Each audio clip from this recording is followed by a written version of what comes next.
भगवान विष्णु तथा गरुड़ के संवाद में गरुड़ पुराण पापी मनुष्यों की इस लोक तथा परलोक में होने वाली दुर्गति का वर्णन 10 गात्र के पिंडदान से यातना देह का निर्माण।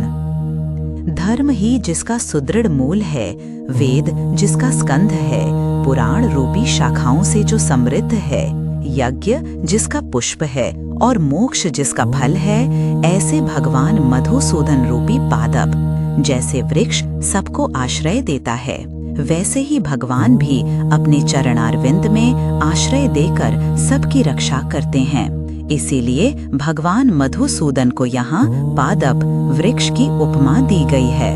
कल्प वृक्ष की जय हो। देव क्षेत्र नैमिषारण्य में स्वर्ग लोक की प्राप्ति की कामना से शौनकादि ऋषियों ने एक बार सहस्त्र वर्ष में पूर्ण होने वाला यज्ञ प्रारंभ किया। एक समय प्रातः काल के हवनादि कृत्यों का संपादन करके उन सभी मुनियों ने सत्कार किए गए आसनासीन सूत जी महाराज से आदर पूर्वक यह पूछा। ऋषियों ने कहा, हे सूत जी महाराज, आपने सुख देने वाले देव मार्ग का सम्यक निरूपण किया है। इस समय हम लोग भयावह यम मार्ग के विषय में सुनना चाहते हैं। आप सांसारिक दुखों को और उस क्लेश के विनाशक साधन को तथा इस लोक और परलोक के क्लेशों को यथावत वर्णन करने में समर्थ हैं, अतः उसका वर्णन कीजिए। सूत जी बोले, हे मुनियों, आप लोग सुने, मैं अत्यंत दुर्गम यम मार्ग के विषय में कहता हूँ, जो पुण्यात्मा जनों के लिए सुखद और पापियों के लिए दुखद है। गरुड़ जी के पूछने पर भगवान विष्णु ने उनसे जैसा कुछ कहा था, मैं उसी प्रकार आप लोगों के संदेह की निवृत्ति के लिए कहूँगा। किसी समय वैकुंठ में सुखपूर्वक विराजमान परम गुरु श्री हरि से विंता पुत्र गरुड़ जी ने विनय से झुककर पूछा। गरुड़ जी ने कहा, हे देव, आपने भक्ति मार्ग का अनेक प्रकार से मेरे समक्ष वर्णन किया है और भक्तों को प्राप्त होने वाली उत्तम गति के विषय में भी कहा है। अब हम भयंकर यम मार्ग के विषय में सुनना चाहते हैं। हमने सुना है कि आपकी भक्ति से विमुख प्राणी वहीं नरक में जाते हैं। भगवान का नाम सुगमता पूर्वक लिया जा सकता है। जिह्वा प्राणी के अपने वश में है तो भी लोग नरक में जाते हैं। ऐसे अधम मनुष्यों को बार बार धिक्कार है। इसलिए हे भगवान, पापियों को जो गति प्राप्त होती है तथा यम मार्ग में जैसे वे अनेक प्रकार के दुख प्राप्त करते हैं, उसे आप मुझसे कहें। श्री भगवान बोले, हे पक्षींद्र, सुनो, मैं उस यम मार्ग के विषय में कहता हूँ जिस मार्ग से पापी जन नरक की यात्रा करते हैं और जो सुनने वालों के लिए भी भयावह है। उस मृत्यु की संप्राप्ति की स्थिति में भी उसे वैराग्य नहीं होता।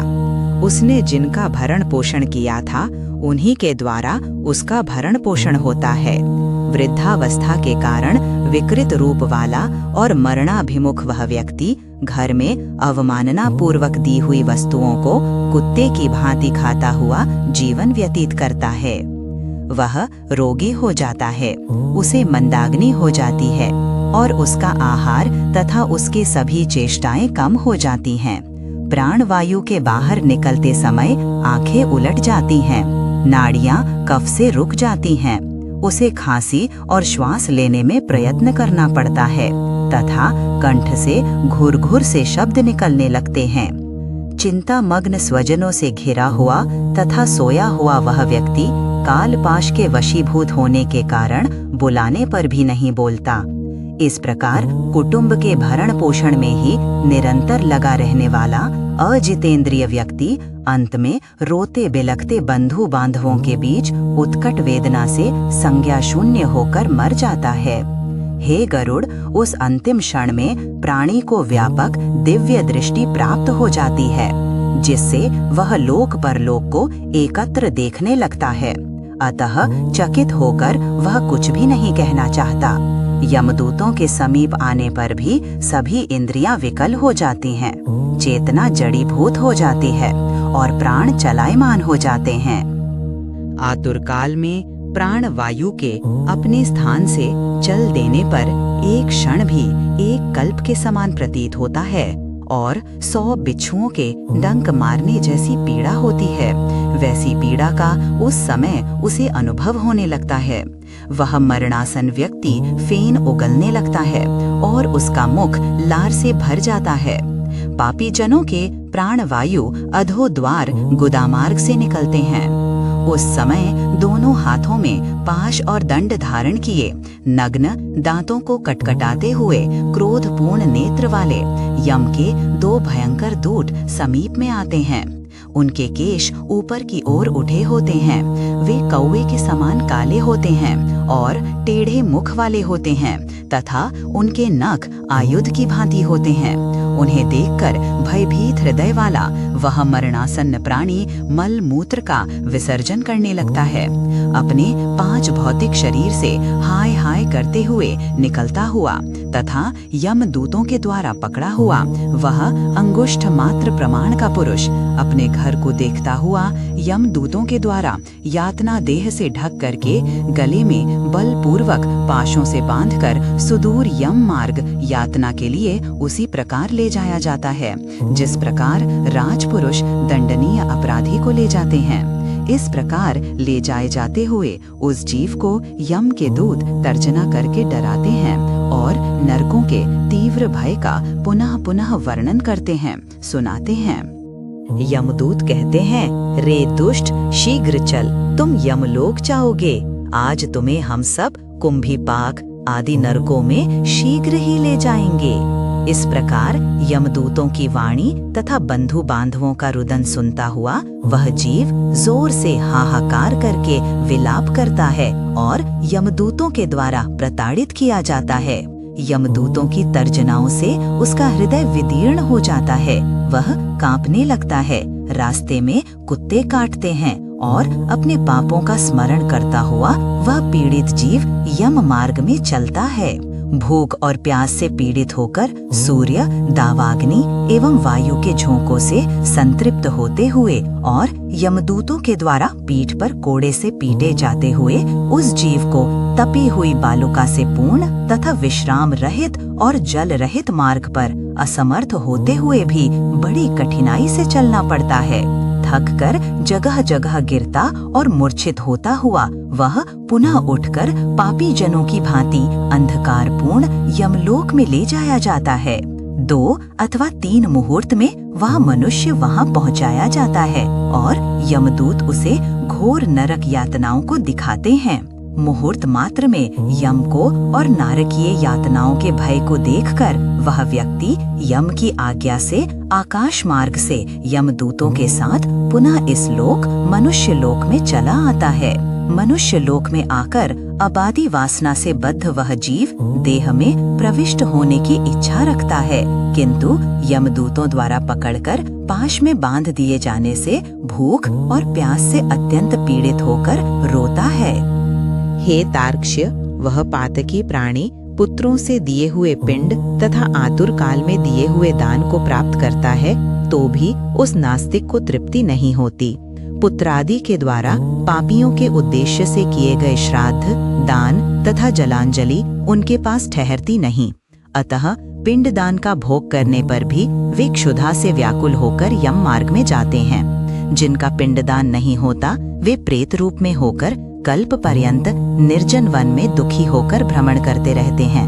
सैकड़ों करोड़ कल्प बीत जाने पर भी बिना भोग किए कर्म फल का नाश नहीं होता और जब तक वह पापी जीव यातनाओं का भोग नहीं कर लेता तब तक उसे मनुष्य शरीर भी प्राप्त नहीं होता। हे पक्षी, इसलिए पुत्र को चाहिए कि वह 10 दिनों तक प्रतिदिन पिंडदान करे। हे पक्षी श्रेष्ठ, वे पिंड प्रतिदिन 4 भागों में विभक्त होते हैं। उनमें 2 भाग तो प्रेत के देह के पंचभूतों की पुष्टि के लिए होते हैं, तीसरा भाग यमदूतों को प्राप्त होता है और चौथे भाग से उस जीव को आहार प्राप्त होता है।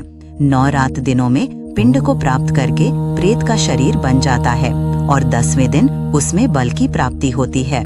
हे खग, मृत व्यक्ति के देह के जल जाने पर पिंड के द्वारा पुनः 1 हाथ लंबा शरीर प्राप्त होता है, जिसके द्वारा वह प्राणी यमलोक के रास्ते में शुभ और अशुभ कर्मों के फल को भोगता है। पहले दिन जो पिंड दिया जाता है उससे उसका सिर बनता है, दूसरे दिन के पिंड से ग्रीवा, गर्दन और स्कंध, कंधे तथा तीसरे पिंड से हृदय बनता है। चौथे पिंड से पृष्ठभाग, पीठ, पांचवें से नाभि, छठे तथा सातवें पिंड से क्रमशः कटी, कमर और गुहियांग उत्पन्न होते हैं। आठवें पिंड से ऊरू, जांघें और नवें पिंड से जानु, घुटने तथा पैर बनते हैं। इस प्रकार 9 पिंडों से देह को प्राप्त करके 10वें पिंड से उसकी क्षुधा और तृषा, भूख प्यास ये दोनों जागृत होती हैं। इस पिंडज शरीर को प्राप्त करके भूख और प्यास से पीड़ित जीव 11वें तथा 12वें 2 दिन भोजन करता है। 13वें दिन यमदूतों के द्वारा बंदर की तरह बंधा हुआ वह प्राणी अकेला उस यम मार्ग में जाता है। हे खग, मार्ग में मिलने वाली वैतरणी को छोड़कर यमलोक के मार्ग की दूरी का प्रमाण 86,000 योजन है। वह प्रेत प्रतिदिन रात दिन में 247 योजन चलता है। मार्ग में आए हुए इन 16 पुरों नगर को पार करके पातकी व्यक्ति धर्मराज के भवन में जाता है।